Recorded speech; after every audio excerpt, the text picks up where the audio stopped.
ஆண்டவரும் இரட்சகருமாகிய இயேசுவின் நாமத்தினாலே அன்பின் வாழ்த்துதல்கள். இந்த நாளிலே 35ஆம் சங்கீதத்திலிருந்து 37ஆம் சங்கீதத்தை தியானிப்போம்.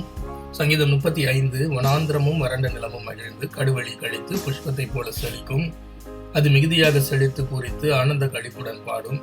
லீபனோனின் மகிமையையும் கர்மேல் சாரோன் என்பவைகளின் அலங்காரமும் அதற்கு அளிக்கப்படும். அவர்கள் கர்த்தருடைய மகிமையையும் நமது தேவனுடைய மகத்துவத்தையும் காண்பார்கள் என்று சொல்லி நாம் பார்க்கிறோம். மாத்திரமல்ல, தளர்ந்த கைகளை திடப்படுத்தி பல்லாடும் முழங்கால்களை பலப்படுத்துங்கள். நம்முடைய ராஜா வருகிறார். அவர் பதிலளிக்கும்படியாக வருகிறார். அப்பொழுது குருடரின் கண்கள் திறக்கப்பட்டு செவிடரின் செவிகள் திறவுண்டு போம். முடவன் வானை போல துளுவான்.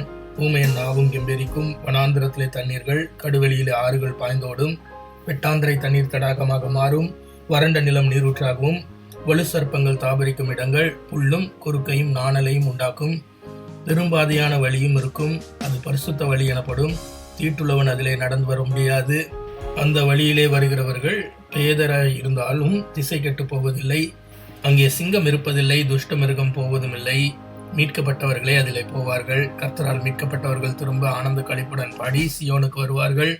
நித்திய மகிழ்ச்சி அவர்கள் தலையில் மேலே இருக்கும். சந்தோஷமும் மகிழ்ச்சியும் அடைவார்கள். சஞ்சலமும் தவிப்பும் ஓடி போகும் என்று சொல்லி நாம் வாசிக்கிறோம். இந்த வசனங்கள் தேவன் தம்முடைய ஜனங்களை மீட்டு வருகிறதான நாட்களிலே நிறைவேறுவதாக காணப்பட்டாலும் கடைசி காலத்தின் ஒப்பீடாகவும் இதை நாம் பார்க்க முடியும். அந்த புதிய எருசலேம் ஆகிய பரலோகத்திலே நாம் சேர்க்கப்படும் பொழுது அங்கே ஆண்டவராலே மீட்கப்பட்டவர்கள் ஆனந்த களிப்புடன் பாடி வருவார்கள். நித்திய மகிழ்ச்சி அவர்கள் தலையின் மேலே இருக்கும். சந்தோஷமும் மகிழ்ச்சியும் இருக்கும். சஞ்சலம் தவிப்பு ஓடி போகும். இதை பெரும்படியாக நாம் ஜாக்கிரதை உள்ளவர்களாக காணப்பட வேண்டும் என்று சொல்லி நாம் பார்க்கிறோம். ஏசாயா 36ஆம் அதிகாரம், 2 ராஜாக்கள் 18ஆம் அதிகாரம், 2 நாளாகமம் 32ஆம் அதிகாரம், இவற்றிலே எசேக்கியா ராஜாவின் 14ஆம் வருஷத்திலே அசீரிய ராஜாவாகிய சனகரிப் எருசலேமுக்கு விரோதமாக போர் தொடுக்க வந்து அதன் அரண்களை முற்றுகையிட்டதையும் அவர்களுக்கு விரோதமாக ஆட்களை அனுப்பியதையும் நாம் வாசிக்க முடியும். வண்ணார்துறையின் வழியில் உள்ள மேல்குளத்து சாலகத்தண்டையிலே அவர்கள் பாளையம் இறங்கினார்கள். அப்பொழுது எலியாக்கீம் என்னும் அரண்மனை விசாரிப்புக்காரனும் செப்னா என்னும் சம்பிரதியும் ஆசாப்பின் குமாரனாகிய யோவாக் என்னும் கணக்கனும் அசீரிய ராஜா அனுப்பினதான ரப்சாக்கே என்பவரிடத்திலே செல்கிறார்கள். அந்த ரப்சாக்கே அசீரிய ராஜா உரைக்கிறதாக எசேக்கியாவுக்கு சொல்ல வேண்டிய செய்தியை அவர்களுக்கு கூறுகிறான். நீங்கள் நம்புகிற நம்பிக்கை என்ன? யுத்தத்திற்கு மந்திர ஆலோசனையும் வல்லமையும் உண்டென்று நீங்கள் சொல்கிறீர்கள். அது வாய்ப்பேச்சு. எனக்கு விரோதமாக யாரும் யுத்தம் செய்ய முடியாது. நெறிந்த நாளல் கோலாகிய அந்த எகிப்தை நம்புகிறாய். அதில் மேல் ஒருவன் சாய்ந்தால் அது அவன் உள்ளங்கையிலே பட்டு உருவி போகும். உங்கள் தேவனாகிய கர்த்தரை நீங்கள் நம்புகிறீர்கள் என்றால் அவருடைய மேடைகளையும் அவருடைய பலிபீடங்களையும் எசேக்கியா அகற்றி யூதாவையும் எருசலேமையும் இந்த பலிபீடத்தின் முன் பணியுங்கள் என்று சொன்னானே. இப்பொழுது உனக்கு நான் 2000 குதிரைகளை கொடுக்கிறேன். அவைகளில் ஏறத்தக்க மனிதர்களை நீ சம்பாதிக்க கூடுமானால் அசீரியா ராஜாவுக்காக நீ சபதம் கூறு. அப்படி இல்லை என்று சொன்னால் என் ஆண்டவனுடைய ஊழியக்காரரில் ஒரே ஒரு சிறிய தலைவனுடைய முகத்தை எப்படி திருப்புவாய்? ரதங்களோடு குதிரை வீரரும் வருவார்கள் என்று எகிப்தை நம்புகிறாயா? இந்த தேசத்துக்கு விரோதமாக போய் அதை அழித்து போடு என்று கர்த்தர் எனக்கு சொல்லியிருக்கிறார் என்பதாக இந்த ரப்சாக்கே சொல்கிறான். அப்பொழுது இந்த எசேக்கியா ராஜாவின் மனுஷர், எங்களோட நீர் சீரிய பாஷையிலே பேசும், எங்களுக்கு அது தெரியும்.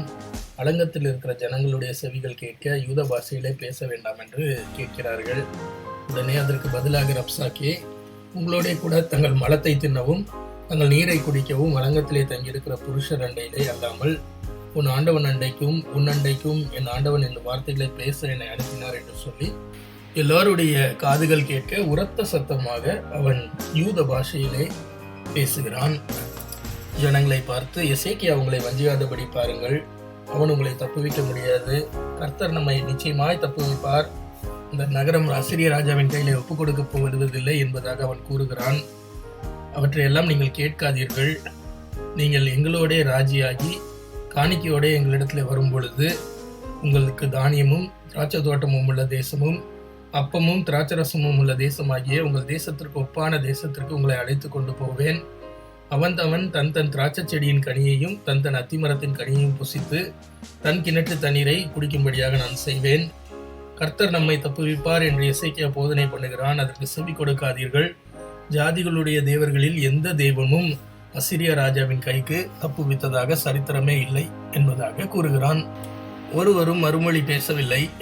அந்த சமயத்திலே எசேக்கியாவின் ஆட்களாகிய இல்கியாவின் குமாரன் எலியாக்கீம், செப்னா மற்றும் ஆசாபின் குமாரனாகிய யோவாக் மூவரும் தங்கள் வஸ்திரங்களை கிழித்துக் கொண்டு எசேக்கியாவின் இடத்திலே வந்து தாங்கள் கேட்ட எல்லாவற்றையும் அறிவித்தார்கள். இதன் தொடர்ச்சியாக 37ஆம் அதிகாரத்திலே எசேக்கியாவும் தன்னுடைய வஸ்திரங்களை கிழித்து ரட்டுடுத்தி கர்த்தருடைய ஆலயத்திற்கு போகிறான். தன்னோடு வந்து இந்த செய்தியை சொன்னதான 3 மனிதர்களையும் ஏசாயாவின் இடத்திலே ரெட்டு உடையோடு அனுப்புகிறான். இவர்கள் அவரை நோக்கி, இந்த நாள் நெருக்கமும் கண்டிதமும் தூஷணமும் அனுபவிக்கிற நாள், புள்ளை பேறு நோக்கி இருக்கிறது, பெற பலனில்லை என்பதாக கூறுகிறார்கள். ஜீவனுள்ள தேவனை நிந்திக்கும்படி அசிரிய ராஜா தன் மனுஷனாகிய ரப்சாக்கே என்பவனை அனுப்பி ஆண்டவருக்கு விரோதமான வார்த்தைகளை சொல்லுகிறான். அந்த வார்த்தைகளை தேவன் கேட்டிருக்கிறார், நிச்சயமாக அவர்களை தண்டிப்பார் என்பதாக கூறுகிறான். இப்படியாக எசேக்கியா ராஜாவின் ஊழியக்காரர் ஏசாவின் இடத்துல வந்து சொல்லுகிறார்கள். ஏசாயா அவர்களை பார்த்து, அசிரிய ராஜாவின் ஊழியக்காரர் என்னை தூஷித்ததும் நீர் கேட்டதுமான வார்த்தைகளினாலே பயப்பட வேண்டாம். அவன் ஒரு செய்தியை கேட்டு தன் தேசத்திற்கு திரும்புவதற்கான ஆவியை அவனுக்கு அனுப்பிவிட்டேன். அவனை அவன் தேசத்தில் பட்டயத்தால் விட பண்ணுவேன் என்று கர்த்தர் சொல்லுகிறார் என்று தீர்க்க தரிசனமாக கூறுகிறார். அசிரிய ராஜா லாகிஸை விட்டு புறப்பட்டான் என்று கேள்விப்பட்டு ரப்சாக்கே திரும்பி போகிறான். லிப்னாவின் மேல் யுத்தம் பண்ணுவதை கண்டான். அப்பொழுது எத்தியோப்பியாவின் ராஜாவாகிய திராக்கா உம்மோடு யுத்தம் பண்ண புறப்பட்டான் என்று சொல்ல கேள்விப்பட்டு அவன் எசேக்கியாவின் இடத்திலே ஸ்தானாதிபதிகளை அனுப்பி, யூதாவின் ராஜாவாகிய எசேக்கியாவுக்கு சொல்ல வேண்டியது என்னவென்றால், எருசலேம் அசிரிய ராஜாவின் கையிலே ஒப்புக் கொடுக்கப்படுவதில்லை என்று நீ நம்பியிருக்கிற உன் தேவன் உன்னை எத்த ஒட்டாதே. அசிரிய ராஜாக்கள் சகல தேசங்களையும் சங்கரித்த செய்தியை நீ கேள்விப்பட்டிருக்கிறாய். நீ தப்புவாயோ? என் பிதாக்கள் அழித்துவிட்ட கோசேனையும் ஆரானையும் ரேட்சேப்பையும் தலாசரில் இருந்த எதேனின் புத்திரரையும் அவர்கள் தேவர்கள் தப்புவித்ததுண்டோ என்பதாக கூறி அனுப்புகிறான். எசேக்கியா இந்த நிருபங்களை ஸ்தானாதிபதிகளுடைய கையிலிருந்து வாங்கி கர்த்தருடைய ஆலயத்திலே போய் கர்த்தருக்கு முன்பாக விரித்து, சேனைகளின் கர்த்தாவே, கேருபீன்கள் மத்தியிலே வாசம் பண்ணுகிற தேவனே, நீர் ஒருவரே பூமியின் ராஜ்யங்களுக்கெல்லாம் தேவன். நீரே வானத்தையும் பூமியையும் படைத்தவர். இப்பொழுது உமது செவியை சாய்த்து கேளும், உமது கண்களை திறந்து பாரும். சனகரிப் ஜீவனுள்ள தேவனை நிந்திக்கும்படிக்கு சொல்லி அனுப்பின வார்த்தைகளை எல்லாம் கேளும். அசிரிய ராஜாவும் அவன் மனுஷரும் மற்ற தேசத்தையும் அவர்கள் தேவர்களையும் அழித்து போட்டது உண்மைதான். ஆனால் அவைகள் எல்லாம் தேவர்கள் அல்ல, மனுஷனுடைய கைவேலைகளாக காணப்படுகிறது. ஆனால் நீரோ கர்த்தாவே, எல்லோருக்கும் மேலானவர், நீர் ஒருவரே கர்த்தர் என்று பூமியின் ராஜ்யங்கள் எல்லாம் அறியும்படி எங்களை அந்த சனகரிப்புடைய கைக்கு ரட்சியும் என்றதாக ஒரு விண்ணப்பத்தை செய்கிறான். அந்த நேரத்திலே ஏசாயாவுக்கு கர்த்தருடைய வார்த்தை வருகிறது. இஸ்ரவேலின் தேவனாகிய கர்த்தர் உரைக்கிறது என்னவென்றால், அசிரிய ராஜாவாகிய சனகரிப் நிமித்தம் என்னை நோக்கி விண்ணப்பம் பண்ணினாய். சீயோன் குமாரத்தியே, கன்னியாஸ்திரி உன்னை இழந்து உன்னை பரிகாசம் பண்ணுகிறாள். எருசலேம் குமாரத்தி உன் பின்னாலே தலையை துலுக்குகிறாள். யாரை நிந்தித்து தூஷித்தாய்? யாருக்கு விரோதமாக உன் சத்தத்தை உயர்த்தினாய்?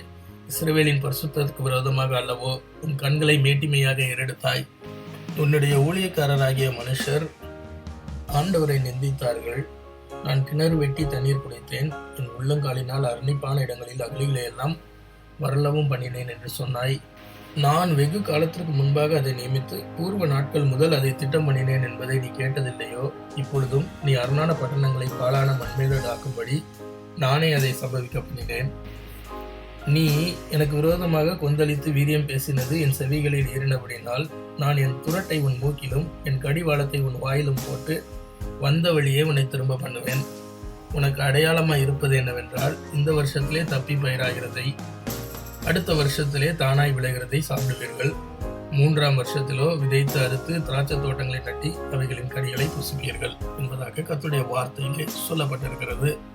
யூதாஸ் வம்சத்திலே தப்பி மீந்திருப்பவர்கள் வேறு பற்றி கனி கொடுப்பார்கள். கர்த்தர் அசிரியா ராஜாவை குறித்து, அவன் இந்த நகரத்துக்குள் பிரவேசிப்பதில்லை, இதன் மேல் அம்பு எய்வதில்லை, இதற்கு முன்பாக கேடகத்தோடு வருவதில்லை, இதற்கு எதிராக கொத்தளம் போடுவதும் இல்லை. அவன் நகரத்துக்குள் பிரவேசியாமல் தான் வந்த வழியே திரும்பி போவான். என் நிமித்தம், என் தாசனாகிய தாவீது நிமித்தம் நான் இந்த நகரத்தை ரட்சிக்கும்படி இதற்கு ஆதரவாயிருப்பேன் என்று கர்த்தர் தம்முடைய வார்த்தையை சொல்லி அனுப்புகிறார். அப்பொழுது கர்த்தருடைய தூதன் புறப்பட்டு அசீரியாரின் பாளையத்திலே 180,000 பேரை சங்கரிக்கிறான். அதிகாலையிலே எழுந்து பார்த்த பொழுது அவர்கள் எல்லாரும் செத்த பிரேதங்களாக கிடக்கிறார்கள். அசிரிய ராஜாவாகிய சனவரிப் என்ன செய்வது என்று தெரியாமல் அவன் வந்த வழியே திரும்பி நினிவேயிலே இருந்து விட்டானாம். தன் தேவனாகிய நிஸ்ரோகின் கோயிலிலே பணிந்து கொள்ளுகிற பொழுது அவன் குமாரரே அவனை பட்டயத்தினாலே வெட்டி போட்டு அரராத் தேசத்திற்கு தப்பி ஓடி போகிறார்கள். அவன் குமாரனாகிய எசரத்தோன் அவன் பட்டத்திற்கு வந்து அரசாண்டான் என்று சொல்லி பார்க்கிறோம். பிரியமானவர்களே, தேவனுக்கு விரோதமாக எந்த வல்லமையும் இயங்க முடியாது. அநேக நேரங்களிலே நம்மையும் விழத்தள்ளுவது போல் பயமுறுத்துகிற ஆவிகள் வரலாம், பயமுறுத்துகிற காரியங்கள் வரலாம். நம் தேவனுடைய திட்டத்தின் கீழ் அவருடைய சித்தத்தின்படி நடக்கும் பொழுது கர்த்தர் நம்மை எல்லாவற்றிலிருந்தும் விடுவித்து காக்க வல்லமையுள்ளவராக இருக்கிறார். இந்த வார்த்தைகள் உங்களுக்கு பிரயோஜனமாக இருக்கும் என்று சொல்லி விசுவாசிக்கிறேன். ஆண்டவர் தாமே நம்மை ஆசீர்வதிப்பாராக. நாளைக்கு வேறொரு பகுதியை தியானிப்போம். God bless you.